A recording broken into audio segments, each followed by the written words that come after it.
Hi, I'm Georgia Haege and you're watching The Cook's Plate. Today we're going to be interviewing, cooking and eating with chef and owner Anthony Goncalves of Restaurant 42 atop the Ritz Carleton Hotel in White Plains, New York. Let's go and meet Chef Anthony, shall we? Chef Anthony Goncalves, nice to meet you. How are you doing, Georgia Haege. Great to meet you, Georgia. Plate. So we'd love to know a little bit about you before we get into a cooking demonstration. I've been here in this area for 13 years. I had a restaurant called Trotters, and this is my new Trotters. This is about 2 years and 4 months old. This is sort of like my dream come true restaurant. Oh, it really is and, wonderful. You know, it came true happening through the developer that owns this building. Was a fan of mine and used to eat at my old restaurant, and then basically made my dream come true in this 27,000 square foot restaurant, and with a great kitchen where I can perfect my craft. What is different about Restaurant 42? Well, first of all, we're 600 feet in the air. I noticed. This view is quite something, although it is a foggy day today, it's amazing. The fact that I change menu items every 4 or 5 weeks and keep it fresh, that's another thing why it's different up here. So every time you come to eat at Restaurant 42, it's different? Something is going on. Keeping it fresh, I like that too. Let's talk about your craft. How long have you been doing this? How long I'm have you been cooking a chef? 7.5 years. I was front of the house, so I used to be the manager and running the, making sure service was correct, which for me is great because I could really understand both and balance them. Who taught you to cook? You know, help in the very beginning from my father and from my grandmother. Okay. Both of them were teaching me technical things, but learning how to execute dinners every single night for crowds of people, I had to teach myself. Wow. And teaching myself sort of inventive cuisine, I had to read and do as much research as I could. And then, a lot of taste research? Yeah, and put it into play. And always traveling to find out, inspiration and see new things, because I think inspiration is important. Again, I think food is art, and art takes time, and that's my philosophy. All right, well, I think we should get into the kitchen. I want to see this amazing kitchen I've heard so much about, so let's go. Yeah, absolutely. You lead the way. All right, Georgia, well, welcome to the kitchen. Thank you so much for having me. This is kitchen up at 42. This is an amazing kitchen. Thank you. And so you're going to be cooking with me today. Okay. So what's one thing that we have to take care of right away is get you a chef coat. Okay. I'm all for So it. Colin, if you could come over and please dress the wonderful Georgia. What my a treat. cooking, my sous chef for the day. Thank you, Colin. Pleasure. All right, so I'm getting. And then what you're going to be doing is you're going to sort of help me and assist me on 3 dishes that we're doing. So we're doing an appetizer, and all of these dishes are things that we're doing on our spring menu right now here at 42. The first dish that we're going to do, because I'm Portuguese, my heritage, is torched shrimp. Sounds So wonderful. we're going to do that dish. My second dish that we're going to do today is a little tuna dish with some beautiful organic baby vegetables. Great. And the third dish is going to be dessert, which is sort of where I get whimsical and carried away with myself. We're going to do a molecular creamsicle. This just sounds like a dream come true. So Can't wait, let's start. get cooking. Georgia, keeping it simple, we're going to go on the first dish. And we were talking earlier about simple cooking, right? Yes. And so that's My very specialty. important to me, because the products that I bring in are the best you can possibly find. So we're going to be handling some of the beautifulest shrimp from the Gulf of Mexico. So this is 4 things go in 4 different ingredients to make this dish happen. Okay. Shrimp, piquillo pepper, a piti pepper from Portugal, and ramps. A very, very simple dish. Sounds delicious. Here are these beautiful local ramps, okay, wild scallions. They're beautiful, aren't they? They are beautiful. We have like 4 guys, 3 girls out there hunting for them.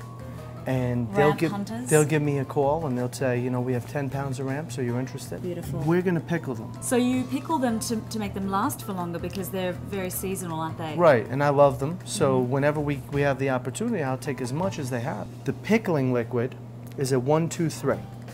It's 1 part vinegar, 2 parts sugar, 3 parts water. And then I have aromatics, juniper, fennel, bay leaf, a little bit of cumin. Okay, so I'm going to drop this into the pan. You're going to add all 3 of those together.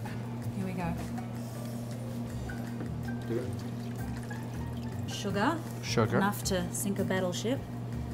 Now this looks like a very alcoholic mix. Water, thanks, Anthony. I'm gonna lay these in to this pickling liquid. How simple is this? So simple. Right? So Anthony, we've got our ramps pickling, and what do we have here? Our piquillo pepper puree. Now are these from Portugal? They're from Spain. From Spain. From Okay. Spain. And this is a sweet pepper.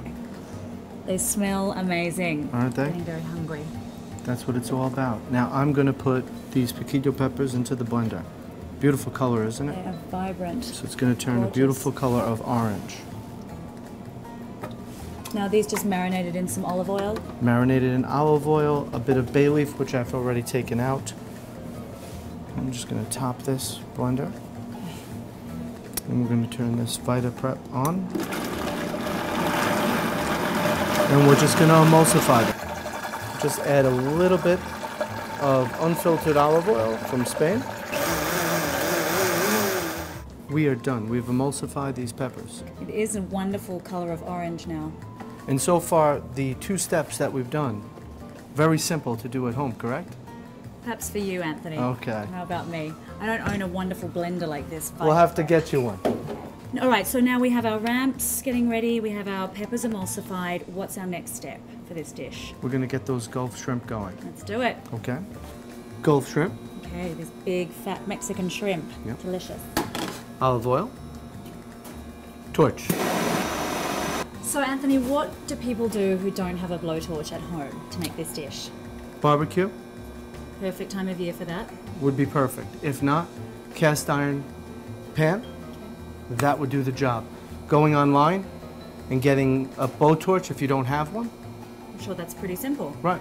Okay. And so you show us. can use it like in making a creme brulee, so it'll come in That's what I handy. do with mine. Besides just making the torch shrimp. Okay. Okay. Good. So let's see how you're going to cook these. Okay. So I'm going to add a little bit of olive oil here on the plancha. How hot is this? This plancha is running at about 450 degrees. Wow. Okay. Feel that heat coming We're off going it. to take this beautiful shrimp. I'm going to add a little bit of that olive oil to the shrimp as well. Oil them up.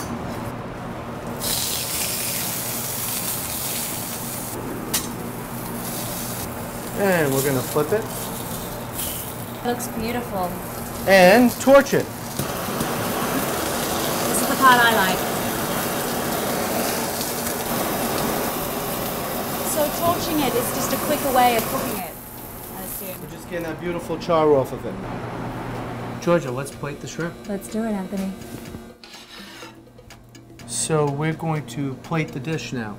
And so this is the piquillo pepper, that sweet pepper that we pureed earlier and emulsified. And I'm going to put down 2 spoonfuls. And then what I want to do is just push very gently through that. Besides color, which is very important for a dish, right? So that it's eye appealing. Yes. We have this beautiful sweet pepper on the bottom. And then the pickled ramps. So those two flavors will be interesting together. They really are. And so here, I'm gonna lay that down the center. I can really smell that pickled ramp. And that's important because when food smells good and looks good, the last element is tasting good. It's going to taste great, I'm That's sure. what we're gonna do. And so I'm gonna take this shrimp, okay? And I'm just gonna simply place that right here. And what we wanna do is be playful. So this shrimp will go here, sort of following a trend. And then this will not follow the trend. This will end up being right at the end, right here. So it's really quite artistic. It Little has vision. to, yeah, right? well, for me, food is playful, and I don't have to follow any kind of format. For me, it's got to be eye-appealing, as important as it's got to be delicious. And smell good, which it does. Absolutely. And here is that hot pepper, that piri. Anthony, this dish looks fantastic, and I love that you have the sweet piquillo pepper on the bottom, the sour pickled ramp, and then the spicy piri pepper on top. It's big flavors, and it has to be well balanced. Of course. We're going to take a quick break, and when we come back, Anthony, what are you going to be making? We're going to be doing tuna. Love it.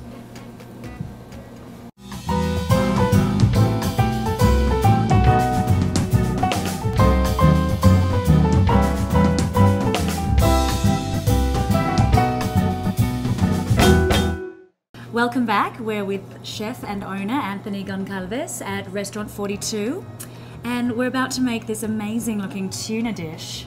So Anthony, tell us what we're going to have here. So Georgia, we have a yellowfin tuna. What we're going to do to get this dish started is make the sauces first. Okay. Okay, so that while we're doing the other things, the sauces can be working. Okay, let's do the sauces. Saucy. The first sauce that we're going to do is a orange, it's what I call my citrus sauce. Okay, so I'm going to take this orange juice, I'm going to pour this into this pot. Looks nice and fresh and it pulpy. Is fresh squeezed all the time. Ooh. Okay, and you're going to add the sugar. Because I'm so sweet. Wow, there's a lot of sugar here. This is a high calorie sauce. That'll do it. Okay. That'll do it. Okay, and the importance of the sugar is caramelization of this sauce. So as the juice reduces, the sugars start to caramelize, and it becomes almost like a syrup, a molasses. Gorgeous. So I'm going to throw that under the heat. And then we're going to repeat the same process where I'm going to take the red wine, a Grenache from Spain. Is that a good drinking wine too? It is, absolutely. I'll have to have a glass of that in a little bit. And you're going to add sugar. Now all of this sugar, Anthony? You can add, yep, you can throw it all in there. Whoop. That's okay. Splash of wine. Okay, and that's going to go on the heat as well. How long do these sauces need to be under the heat for? They're going to be there for about an hour and a half, an hour and 15 minutes. We need to get this liquid down to a third of the amount of liquid in the pan, so without burning of its current volume. Right, so it's a low heat. And I've prepared already a little bit of citrus gastrique. Oh, good. And a little bit of red wine paint is what we call it here at the restaurant. So the black olives. I have a playful way of approaching foods. I want to make a licorice. In making a licorice, we use black olives and star anise. I need to put them into the oven on low heat, on a sill pad, and we're going to sort of dehydrate them. 6.5 hours later. Ah, yeah. Very quick, 6.5 hours, wink, wink. Ooh, they look like dried fruit, which they are, I suppose. Yeah. There we go. Lovely. We're going to put them into the coffee grinder. This is a coffee grinder that you've adapted for this purpose. Yes. Is that enough, Anthony? Yeah, just a little, one other handful. That's it. Perfect. Great. And then if you could take the star anise. So the whole thing? just take one of the star anise. Add that in there.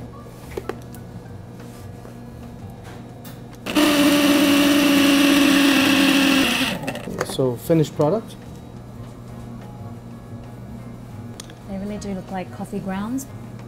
So you can really make licorice from olives. Black olives and star anise. So Georgia, we're going to portion out this tuna. So this is a yellowfin tuna. And you're cutting it into 3 even strips so it So cooks faster. What we're going to do is we're going to use this strip, this strip, and this strip. That's my portion. Okay. Okay. Georgia, now that we have our 3 strips, can you just grab me a plate Sure there? can. Thank you. This tuna searing. And I'm sure it just has to be very carefully seared so as not to be overcooked. Absolutely, and we don't want to overcook tuna. Not this tuna. Right, just have it nice and rare. Absolutely. Let's go to the grill. So we're going to add a little bit of olive oil. Georgia, can you do me a favor and get me the veggies? Sure. These adorable little pygmy vegetables. I love these. Okay. So we're going to get this, we have to get the oil hot. Okay, hot to the point, not of smoking, but hot enough so that when I put these veggies in there, it's going to just be a quick sort of saute. And do you always use olive oil for your cooking? Yes. Use no butter in the kitchen. So it's sort of a southern Mediterranean, Much philosophy. healthier. Absolutely. So this is now getting nice and hot. I'm going to add these veggies. Okay. These are baby turnips, baby carrots. I see some little baby beets in there too, I think. Baby parsnip. Little radishes? little turnips. Again, lots of color. Oh yeah, it's springtime. We And need it color. looks so good. It's so visual on the plate. And very healthy too. Absolutely. Because again, I want to serve these vegetables. They're going to be semi-cooked. Let's say that they're partially cooked at maybe 30% cooked, 70% raw, and you're getting the most vitamin out of this. Right. And that's why the size of them, it works so well for me. So, these veggies are done. Now we're going to go right in the same pan, okay, with our tuna. I love to handle things with my hands because now I know, by feeling it, exactly what's going on. Right.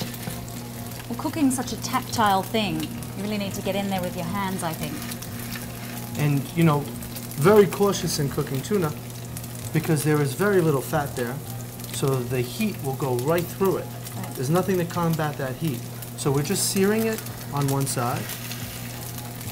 So I just turned the tuna. It's amazing how the color changes like that when it's cooked, from that very deep pink to that white color. Wow, that was quick. We're done.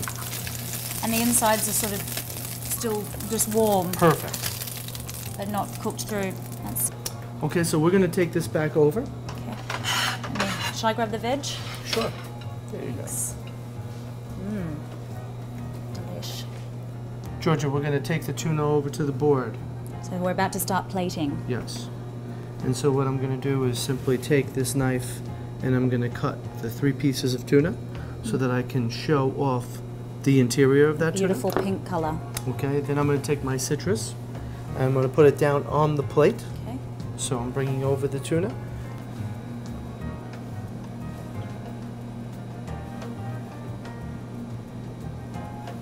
And again, I like that you don't organize strictly where things have to go on the plate. No, we never should. Just, yeah. And I'm taking my vegetables and I'm placing them onto the plate.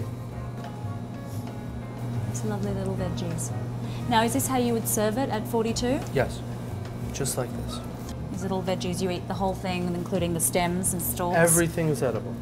That's great. I have to say, very generous serving sizes here at Restaurant 42. And I'm finishing it with the sumac berry. Now, what's a sumac berry? Sumac berry comes from Africa. The flavor profile of the sumac berry is olive and caper. Our dirt, because to symbolize that these vegetables have just been picked, and I'm going to take this baby carrot, sort of put it coming out of the dirt. Oh, that's very sweet. Taking my paint, I'm actually painting the plate. Now, that really does look like paint. It's amazing. This goes to show that chefs are artistes. Food artists. And just a little bit of sea salt, and the dish is done. It's done. So I want to see, maybe we should go out to the dining room and you can taste the shrimp. This is the part And I've the been tuna? waiting for. Yes. Let's go. Let's go. So now it's time for you to taste. So I'm going to cut this shrimp here for you. Thank you, Anthony. I'm going to make sure that you get a little bit of everything on the plate. Okay. Should I try that? Sure. You should try it with me. Getting a lot of that nice sweet chili pepper at the bottom.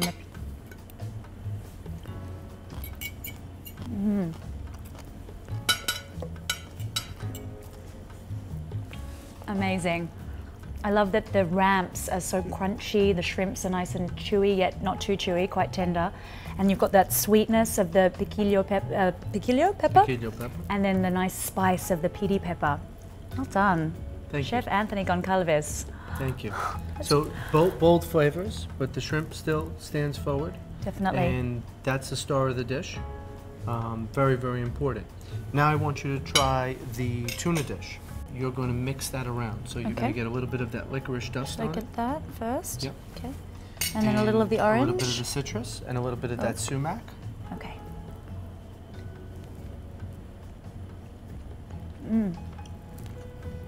Again, so many flavors. Sorry to eat with my mouth full. So many flavors with the licorice, the sumac, and that orange gastrique. Yeah. Did you try the veg? I didn't. Let me do gotta that try right one of now. the veggies. And I'll you can use try your a little hands, too. carrot. I will, because Yeah. I'm taking a cue from you in the kitchen. I think it's nice that cooking and eating is so tactile here at 42. And we eat the entire veg, which I love. The vegetables are gorgeous, very crisp, very al dente, which is of course much healthier than having overcooked veggies. And the flavors are so light, and because they're baby vegetables, they just have that beautiful fresh flavor. So I think we should drink to you, Anthony. Sure. Chef owner Anthony Goncalves of Restaurant 42 at the top of the Ritz Carleton Hotel in White Plains, New York. Thank you for a wonderful, wonderful lunch and for having us here today. You know, Georgia, there's just one more thing. Tell me. In eating shrimp as an appetizer and tuna as an entree, it wouldn't be complete without having just a little dessert. This is true. I've decided to do that molecular creamsicle for you. And maybe I can get that started right now while you enjoy the wine. Bottoms up. Georgia, this is where we have a lot of fun at 42. So remember the orange gastrique that we did? We're using it again. This, though, I've taken the skin of the orange and just burned it to add a little more acidity, okay? Using the blowtorch? Yes, at all times.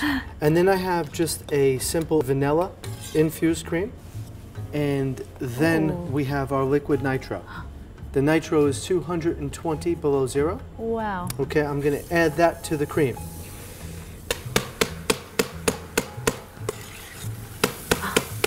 Bubble, bubble, boil and trouble. So what I'm doing actually is turning that vanilla cream into vanilla Dippin' Dots. Wow. So obviously that's safe to consume. Absolutely. And here you go. It really does look magical now. So like now fairy tale stuff. all I want you to do is sort of mix that and coat those Dippin' Dots. Making a royal mess of it. That's okay. That's all right, because how we do things at 42, right? Dirt and mess. I like that. It's my style. And okay, now how's you that? just take one of those and enjoy.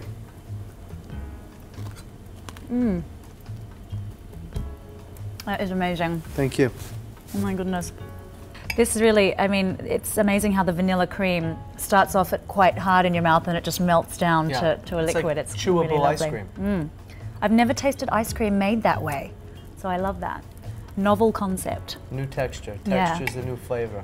Well, I've just had the most amazing lunch here today at Restaurant 42. I have to thank you again. You're a great sous chef. Chef Anthony Goncalves.